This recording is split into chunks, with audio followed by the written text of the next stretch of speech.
Hello beautiful people, my name is Bridget and welcome back to my channel. Hope you're having an awesome day, and today's video is another unfiltered opinions on new makeup releases. I realize a lot of people are uploading right now, or they're like avoiding talking about fun subjects because of what's going on in the world around us.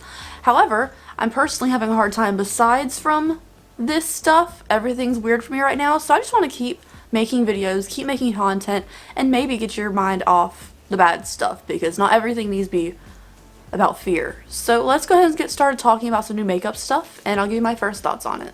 Alright guys, the first up is from Melt Cosmetics. I love this. I love this so much. But I heard the Millennial Pink palette they just came out with wasn't good, so I'm like a little bit skeptical while buying Melt right now, but I don't know, I really want it. So this is the Melt Rust collection. They have like a rust stack of little shadows, but this is in a palette form, which I 1000% prefer. So the Melt Rust eyeshadow palette has 10 shades. It's $58. Stupid expensive. But holy crap, do I love their Gemini palette so much. Yeah. They do have Afterpay, which is awesome. But I know I don't need it. I really want it for that golden yellowy shade. Oh, it looks so good.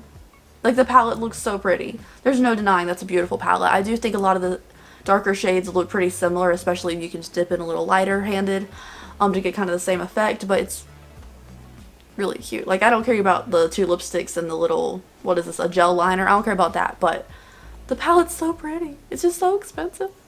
It physically yawned when I saw this, and that's not me being dramatic, like really. This is the Artist Couture, which I've heard of like their little highlightery things a while back. I haven't heard anything else. These are Supreme Nudes collection, so there's a bunch of nude lipsticks, some loose highlighters, and an eyeshadow palette. The eyeshadow palette looks exactly like something Too Faced would come out with. And I think they just did. I think they just did a palette that looks just like this. I get having a nice nudes palette, but for me, this one doesn't do anything for me. There's not enough depth in there. They're all very vanilla. I kind of like that there's kind of a green in there. But other than that, though, most of the palette shows no interest to me. If this is going to be a nude palette, I need to have something that I'm like, oh, I would use a bunch of those shades. For me, most of these shades look very similar, and I'm not into it at all. The eyeshadow palette's $40 anyways. It looks like it should be like a $20 palette. Next up is from Sol de Janeiro. I love Sol de Janeiro. And this is their Cheirosa 62. It's a perfume. That was an air freshener. It was a perfume of their signature scent. I need it, but it's $78, which is expensive. You get 1.7 fluid ounces, which I guess isn't too bad technically. But it's like their original scent, the salted caramel pistachio, but it also has hints of jasmine and vanilla. I really hope, it says on their website at Sephora on March 17th. I really hope this is in stores so I can smell it.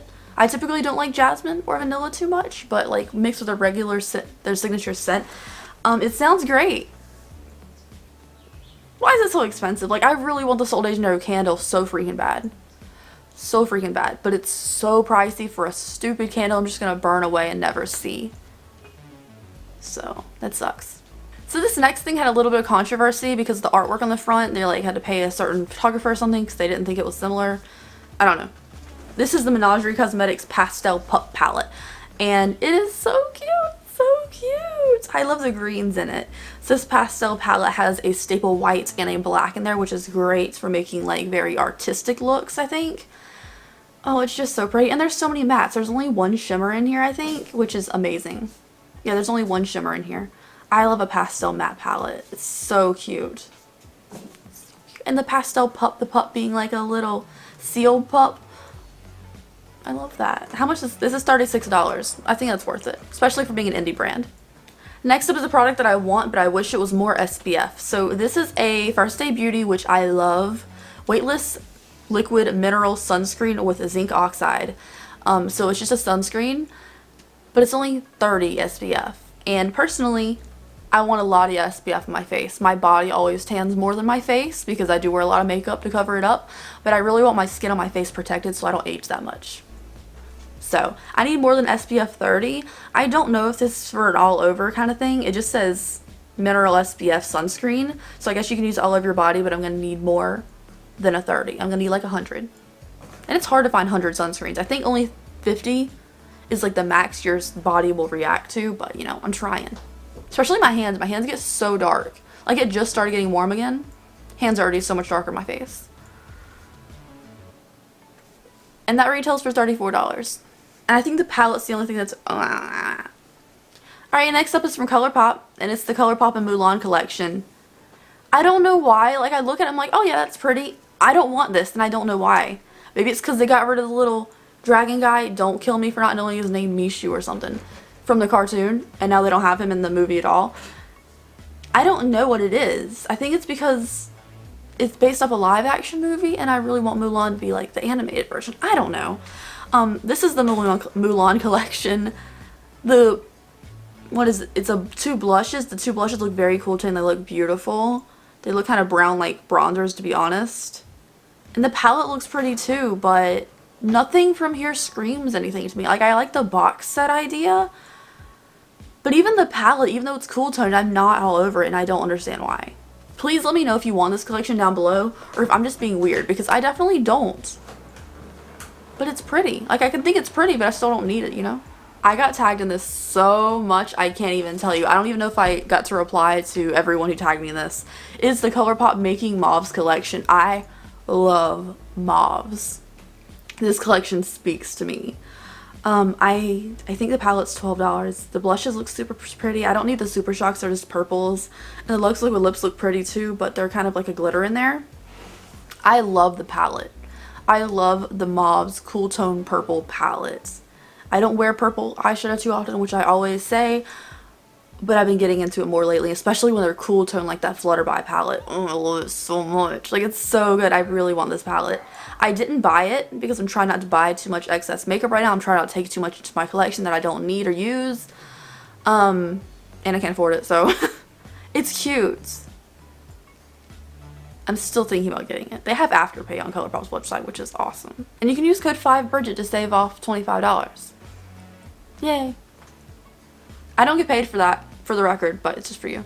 Anyways, you guys, I know this was a shorter video. I'm sorry. I've just been having a hard time. And I feel like even though I'm like trying to push through and I'm like working on videos and stuff, no one's really watching them because of this whole scary situation around us. I personally isolate myself all the time. This is putting a damper on me trying to get back out there and stuff, I guess. But, yeah. It's such a weird time right now. I feel like everyone is either at home, but they're not watching YouTube videos, or they're only wanting to watch things about the news. And I understand wanting to be aware of stuff, but personally, just like drama videos, I can't consume myself with just watching dramatic things. Like drama videos or the news. I like to get the gist of it. I'm like, I know what I need to do. I know what I need to I know what's going on around me, but I don't need to be consumed by it. Please let me know if you're one of those people down below, because I feel like so many people are like stocking up on toilet paper and stuff, and there are alternatives to toilet paper, but you need food, you know? I don't know. Like, we'll still have internet, we'll still have electric, we'll still have water. There's alternatives to toilet paper. Like, why are you hoarding the toilet paper? I don't understand. I think one thing no one else is mentioning that I am so fearful of is the post, like the mail not running anymore. Now, I personally know I get prescriptions through the mail. Nothing serious, of course, but I know a ton of old people, like elderly people. When I say old people, people always get mad at me, but you know, elderly people, more fragile people, get a lot of medication through the mail, like their regular prescriptions that keep them healthy. And if the mail stops running because of this, because obviously the postal workers don't want to handle things from every single person, like getting contaminated from everyone all around them, a lot of older people won't be able to get their medications. That sucks, especially because a lot of them don't have transportation to go to the doctor's office and pick it up. So I'm really hoping the mail keeps running throughout this and it doesn't get worse, you know? So anyways, thank you guys so much for watching today's video. I hope you enjoyed it. If you did, please give me a thumbs up and subscribe to my channel down below if you haven't already. I'd greatly appreciate it. And I'll see you guys in the next video.